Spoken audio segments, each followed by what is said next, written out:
Hello, I'm Recoded Zaphod and welcome to episode 25 on the Centricraft-2 server. This episode, I'm starting back over here because I basically want to get this area sorted, sort of decide what I'm doing with it, because I've sort of been indecisive about what I'm doing and making stuff, removing stuff, and I'm not completely happy with my trading hall design. Yeah, I'm not completely satisfied that this looks that good, so I'm gonna try and change up this hill around here. I'm going with this sort of theme, I think. So it's going to be a sort of, I want to say castle, but not necessarily a castle, a sort of a walled fort with all the villagers in it. And yeah, for starters, this is going to disappear, and that's lightning. So I am gonna try and... Was that literally one lot of lightning? I was gonna go and try and get some charged creepers, but apparently I'm not. Okay, never mind. I'm gonna start by taking down my kelp farm, because I already turned it off because I was worried about the lag from the pistons. So yeah, I'm gonna take this down, and if I do need a whole load of kelp at some point, well, I've got a whole load in storage anyway, and also I can rebuild this without too much difficulty if I do need it. So I'm going to grab my sponges so I can get rid of the water nice and easily, and then just tear that all down.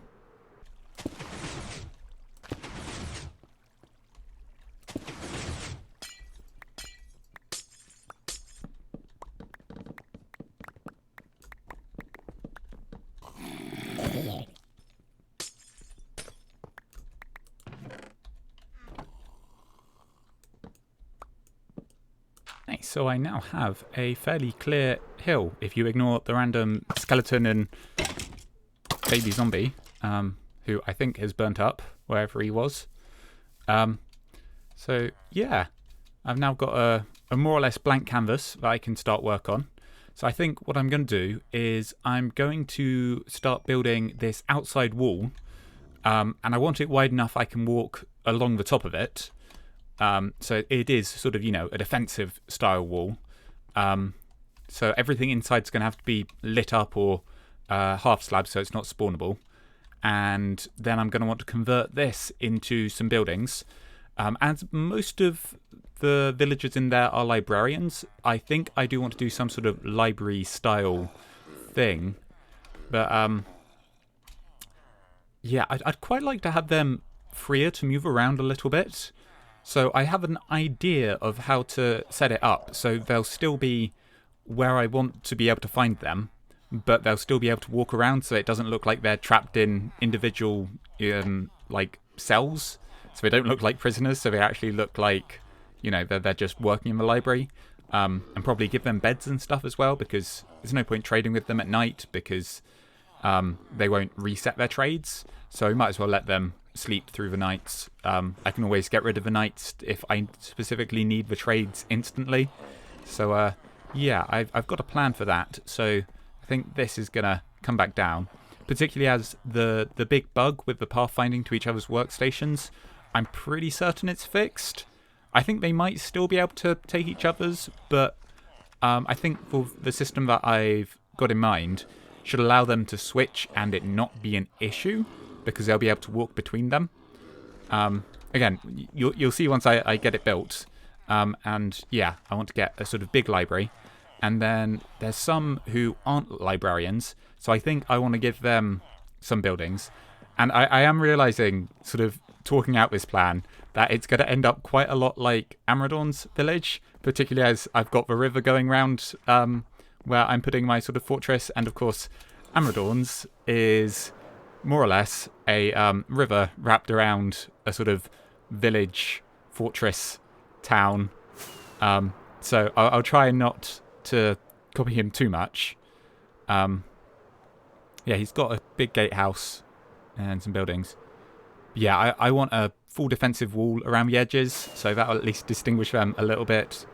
Of course, Amradorn's area is really good, so I mean, I wouldn't complain if mine turned out a little bit like his. But yeah, I'll try and keep it looking a little bit distinct.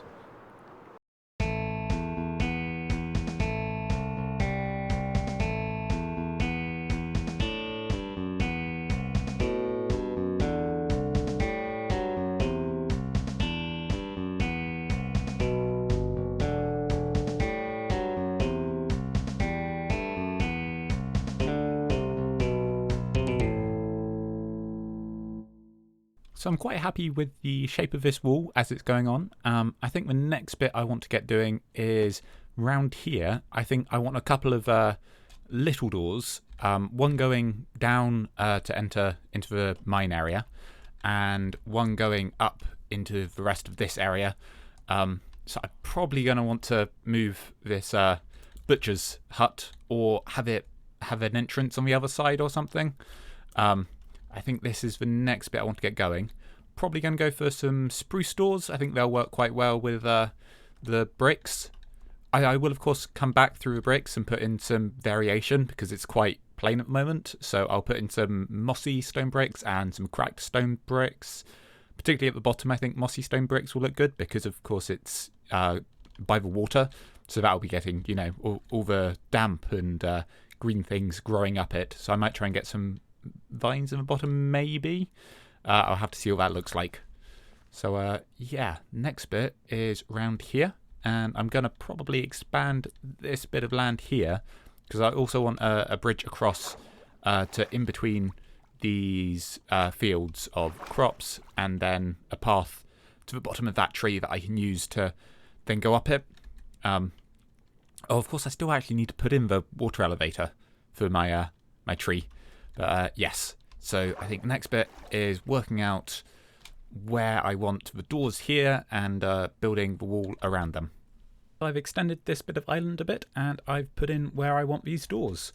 So they're slightly offset in height because I think that gives it a bit more character. And then this goes straight in, and you can follow down this way or come across this way. I should probably put a block in there. Come this way and use the water elevators down to the mine. So yeah, that's going to be the route down there. At some point I'll come back and decorate the inside of this somehow, but I'm going to leave that like that for now. And then this way, I'm going to have a door in there, and then it's going to start going up there. So I'm going to need to reshape this bit of hill, at least somewhat, and yeah, build up the top of this wall to get it up to the same height as the rest, which I think is a reasonable height to have the wall. I do want some sort of fences or like actual wall blocks along the top to give it a bit more shape, because there'll be a path along there that you can walk along and look down. And if it were, an actual defense thing, you would shoot your bow and arrow off of it, that sort of thing. Of course, if it was a defense thing, you've got this door, but because it's only a single door, it wouldn't be too much of an issue if there's, an army approaching. They wouldn't want to try and fit through a single door, and they couldn't bring like horses in or whatever. So yeah, I'm happy with this, and I've got a little bit of depth above the doors as well. So I've kept the same pattern there. Yeah, and extended this out a bit. So now I'm going to build up these walls and reshape that bit of hill behind it. And I've filled in a bit more of wool, and I've started taking down this hill a little bit, trying to get it more flat. I don't want it completely flat necessarily, but having it arch up and down will make it really hard to build stuff in here. So yeah, I've tried to flatten it out mostly, and I think I need to fill in this, get it all up to the same level. But when I do want to do that, I need to work out what materials I want to be making the ground out of. So if I'm doing paths between lots of little buildings like this, I probably want to get some different stone types in here. Possibly get some grass in here, make it more natural. But I suppose this wants lots of buildings, so I think I'll probably stick with stone as the ground around here. I think I'll probably work a bit better in appearance, and I can't take off. I just fly. There we go. I think what I want to do is this bit on the very end. Oh, let's land. This bit just here. I think it could be quite nice having a tower up this end. Not super high, but just going up a bit, and then I can have little archways over the the walkway, which will go along the wall, and just a little tower looking up.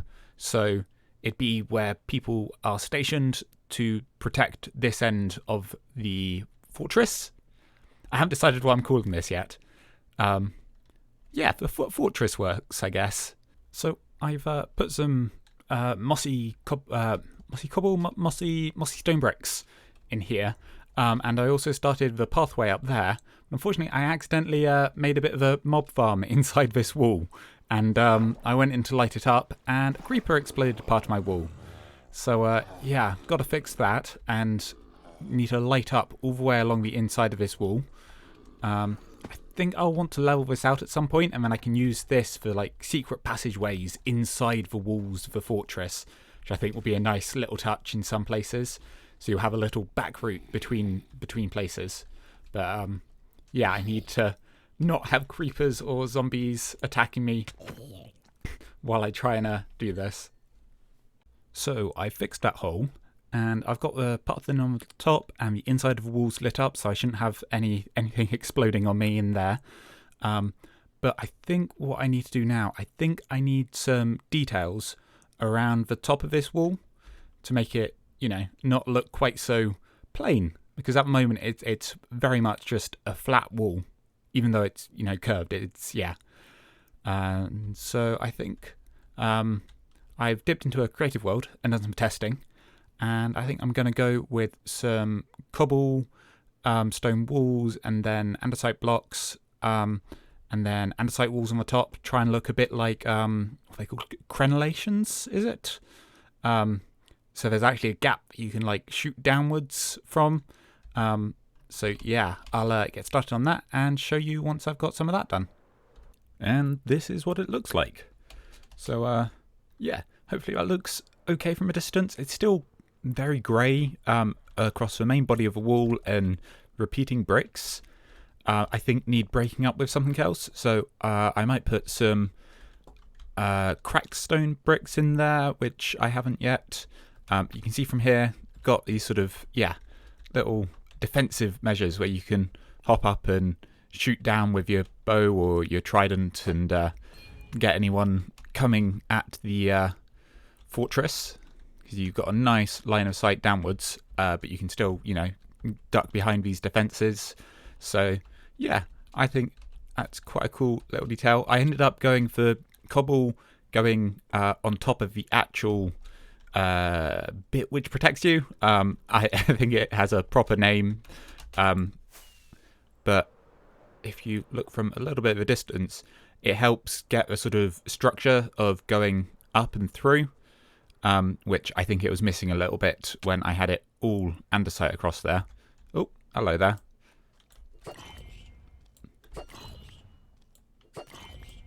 Oh, strong armor. Okay.